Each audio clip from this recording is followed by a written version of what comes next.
Hi dear friend, आप सभी देख रहे हैं बिल्डिंग सर्विस। और बिल्डिंग सर्विस में 100 क्वेश्चन हम सभी ने कर लिए हैं। ठीक है, 100 क्वेश्चन कंप्लीट हो चुके हैं और बाकी के जो क्वेश्चंस हैं वो आप यहाँ पर देखने वाले हैं 25 क्वेश्चंस। इसके बाद एक और वीडियो आपको देखने को मिलेगा 25 क्वेश्चंस के। ठीक है, टोटल जो बिल्डिंग सर्विस है उसके 6 वीडियोज आपको देखने को मिलेगी। प्लेलिस्ट में आप देखोगे तो भी मिल जाएगा, मेरे चैनल में जाओगे प्लेलिस्ट में जाओगे तो वहाँ पर भी मिल जाएगा। और दूसरा इंपॉर्टेंट पॉइंट है कि मैं ट्राई करूँगा कि उसके जो बाकी जो हैं उनके लिंक भी, जो प्रीवियस वीडियोज हैं उनके लिंक मैं इस वीडियो में अटैच कर दूँगा। ठीक है, तो चलिए आ जाते हैं क्वेश्चन पे। और क्वेश्चन देख सकते हैं कि 101 पे क्वेश्चन क्या बोला है। 101 नंबर पे क्वेश्चन क्या बोला है। लिफ्ट्स है, एलिवेटर है, एस्केलेटर है, इज वन टाइप ऑफ, किस टाइप का सिस्टम है। तो आप देखेंगे बिल्डिंग ऑपरेशन सिस्टम है, इसको बोला जाता है बिल्डिंग ऑपरेशन सिस्टम। हालांकि ये चलता है इलेक्ट्रिक से, लेकिन इलेक्ट्रिक सिस्टम इसको नहीं बोलेंगे। ठीक है, इलेक्ट्रिकल सिस्टम नहीं बोलेंगे, इसको बिल्डिंग ऑपरेशन सिस्टम बोलेंगे। ये चीज़ें ध्यान में रखेंगे। ये क्वेश्चन एक बार अगर जिसने देखा है तो अगर उसको एग्जाम में ऐसे क्वेश्चंस आएंगे तो वो आराम से कर लेगा। तो ये चीज़ें भी ध्यान में रखेंगे। 102 नंबर क्वेश्चन देखिए, automated parking is one type of. Automated जो पार्किंग होती है वो किस टाइप का होता है। ठीक है, जैसे आप बड़े बड़े जो सिटीज़ हैं उसमें आपने देखा होगा, या तो किसी ने ये मूवी देखा होगा मिशन इम्पॉसिबल, तो उसमें भी वो सीन दिखाया है कि किस तरीके से गाड़ी जाती है, फिर बाद में ऑटोमेटिक वो गाड़ी किसी, जैसे कि हम लोग रूम में शिफ्ट होते हैं ना, वैसे उसके लिए भी जगह रहता है, जहाँ खाली रहता है उसको शिफ्ट कर देते हैं। तो यहाँ पे वही automated parking is one type of, गाड़ी जहाँ पे छोड़े वो ऑटोमेटिक वो पार्किंग में कर देगा। तो ये कौन सा आता है, ये भी बिल्डिंग ऑपरेशन सिस्टम में ही आ जाता है, बिल्डिंग ऑपरेटिंग सिस्टम में ही आ जाता है।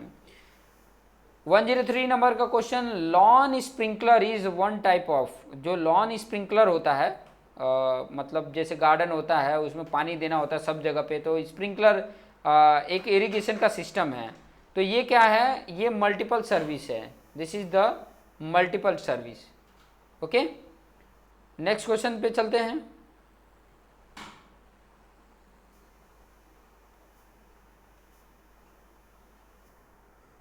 तो यहाँ पर देखिए लॉन स्प्रिंकलर आपको पता चल गया। अब यहाँ पर 104 नंबर का क्वेश्चन देखिए क्या बोल रहा है, water proofing treatment is one type of. ठीक है, वाटर प्रूफिंग जो करते हैं सीलिंग में करते हैं, कोई कोई मतलब जो आपका बाथरूम होता है या तो उसके जो नीचे वाला पार्ट हो वहाँ पर भी वाटर प्रूफिंग करते हैं, जहाँ पर भी मतलब वाटर वाला एरिया वहाँ पर वाटर प्रूफिंग करते हैं। तो ये किस में आ जाता है, तो ये भी आपका मल्टीपल सर्विस में आ जाता है। किस में आ जाता है, मल्टीपल सर्विस में आ जाता है। Next 105, AIIMS of good lighting. जो गुड लाइटिंग का एम होता है, उद्देश्य होता है, इसका मेन पर्पज क्या होता है, तो ये promote work other activity carry out within the building, ये भी राइट बता रहा है। To promote the safety of the people using building, सही बात है। और to create the pleasing environment and sense of well being for the occupant, ये तीनों राइट है क्योंकि डी ऑप्शन राइट है, ऑल ऑफ द एबो। ऊपर जितने भी हैं ऑप्शन वो सभी राइट हैं। ऑप्शन ध्यान से पढ़ लेना, ऑप्शन इंपॉर्टेंट है कि इस क्वेश्चन के लिए जो ऑप्शन बोल रहा है वो इसके लिए अटैच है, सही है कि नहीं है। ठीक है, क्योंकि जब आपको एग्जाम में देखोगे तो हो सकता है इसमें से 2 ऑप्शन गलत भी दे दे। ठीक है, तब ऑल ऑफ द वो राइट नहीं होगा। तो ये ऑप्शन भी ध्यान में रखना, कॉन्सेप्ट बहुत इंपॉर्टेंट है, ध्यान में रखना। चलिए अब आ जाइए, क्वेश्चन बोला 106, प्रिंसिपल्स ऑफ लाइटनिंग। ठीक है, लाइटिंग जो होती है उसका मेन सिद्धांत क्या है, प्रिंसिपल्स क्या है। तो उसके प्रिंसिपल्स में भी देखो डी ऑप्शन ही राइट बोल रहा है, ऑल ऑफ द वो, मतलब ऊपर के तीनों को ध्यान से देख लीजिए। लाइटिंग का मेन उद्देश्य पहला तो प्लानिंग द ब्राइटनेस पैटर्न, ये प्लानिंग होती है। रिकमेंडेड वैल्यू ऑफ इल्यूमिनेशन, ये होता है। और lighting for movement about of building, ये भी होता है। ठीक है, कि ताकि आप बिल्डिंग में मूवमेंट कर सकते हैं लाइटिंग की वजह से। नेक्स्ट 107 नंबर का क्वेश्चन देखिए, the value of illumination in lux of resident building. तो वो इल्यूमिनेशन की वैल्यू कितनी होती है, तो 100, 150 और 200 इतना होता है।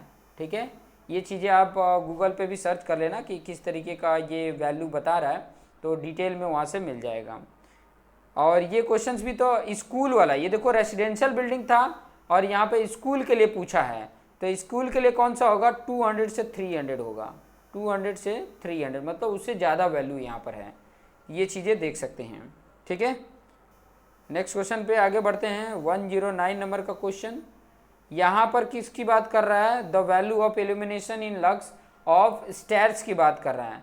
तो स्टेयर पे कौन सा ऑप्शन है, वही जो आपका रेसिडेंशियल बिल्डिंग है वही सेम स्टेयर के लिए भी है, ठीक है।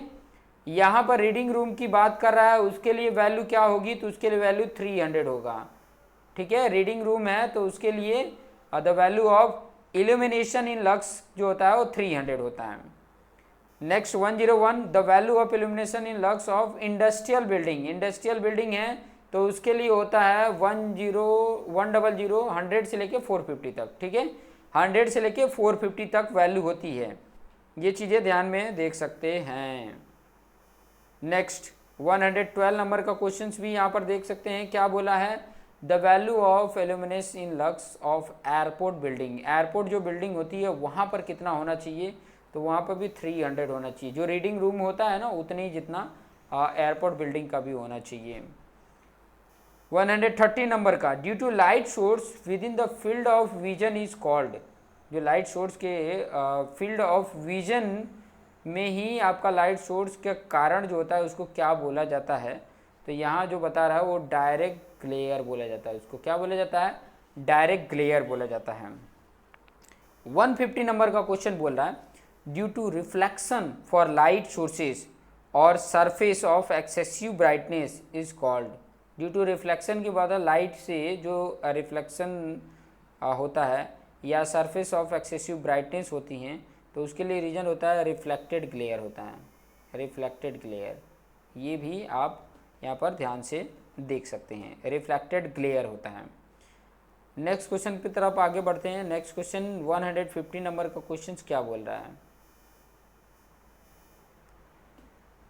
Where the peripheral field is comparatively very bright is called, जो पेरिफेरल है वो कंपेरेटिवली ब्राइट होता है, बहुत ही ब्राइट होता है, तो उसके लिए कौन सा होता है, उसके लिए होता है वेलिंग ग्लेयर, उसको बोला जाता है वेलिंग ग्लेयर, ये भी याद कर सकते हैं, ठीक है, क्योंकि बहुत सारे ऐसे चीज पॉइंट होंगे जो आपको पहली बार सुनने को मिल रहा होगा, तो ये भी ध्यान में आप रख सकते हैं। 160 number, excessive contrast or abrupt and large changes in brightness produces the effect of, तो वो है ग्लेयर, उसी को बोला जाता है ग्लेयर, ठीक है, ग्लेयर बोला जाता है।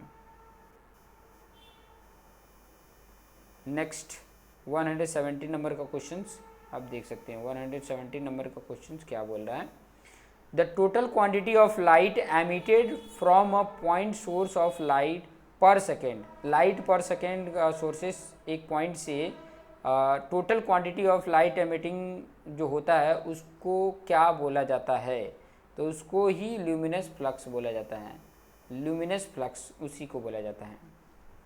118 देख सकते हैं, it is the SI unit of luminous, luminous का आपने ल्यूमिनस इंटेंसिटी आपने सुना है, ठीक है, ल्यूमिनस इंटेंसिटी आपने सुना है, तो यहाँ पर ल्यूमिनस की सिर्फ बात कर रहा है, ठीक है, तो उसकी जो एसआई यूनिट होती है वो ल्यूमेन ही होती है, ठीक है, और ल्यूमिनस इंटेंसिटी होती है उसकी एसआई यूनिट कैंडला होता है, तो ये भी याद रखेंगे। यहाँ पे ल्यूमिनस की बात कर रहा तो ल्यूमेन है, और ल्यूमिनस इंटेंसिटी बोलता है तो उसकी एसआई यूनिट कैंडला होता है, ये ध्यान में रखेंगे।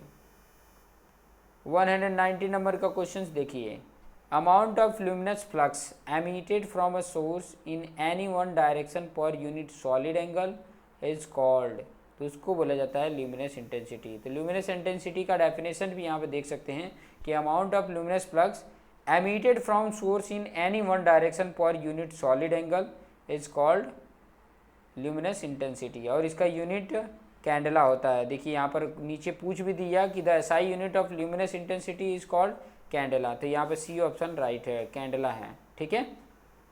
नेक्स्ट क्वेश्चन 121 नंबर का क्वेश्चन देखिए क्या बोल रहा है, the ease and certainty with which an eye can seen an object is called, तो उसको बोला जाता है विजुअल टास्क, क्या बोला जाता है, विजुअल टास्क, बी ऑप्शन है visual task. Next 122, the light received by the earth from the sun consist how many parts. जो लाइट रिसीव बाय अर्थ होता है फ्रॉम द सन, तो इसमें कितने पार्ट होते हैं? तो इसमें 2 पार्ट होता है, 2 पार्ट, ठीक है। 123 नंबर का क्वेश्चन क्या है? The relative amount of sky illuminance depend on, किसके ऊपर डिपेंड होता है? Relative amount of sky illuminance depend होता है, तो किसके ऊपर डिपेंड होता है? तो यहाँ ऑल ऑफ द एबो को बता रहा है, तो ऑल ऑफ द एबो में ये भी आ जाता है, altitude of the locality, the day of the year and the time of the day, ठीक है।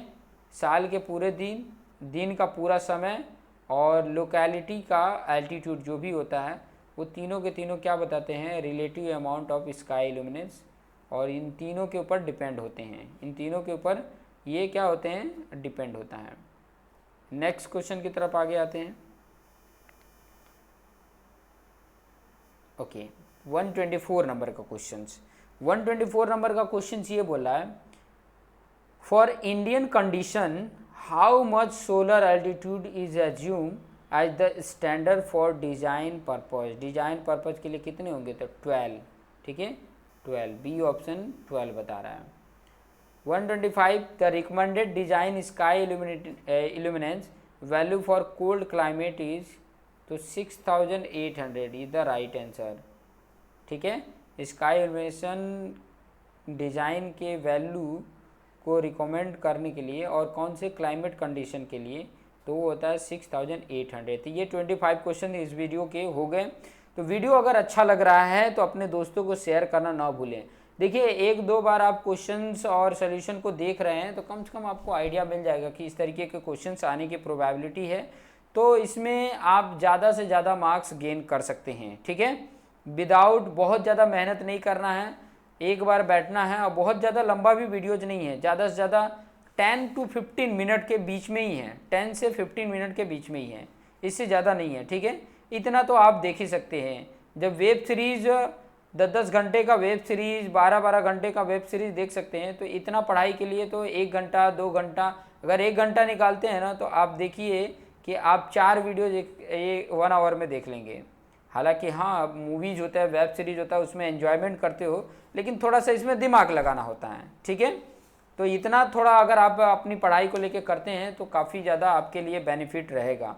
तो देखते रहिए और अपने जो दोस्त मित्र हैं उनको शेयर करना ना भूलें। Thank you for watching this video.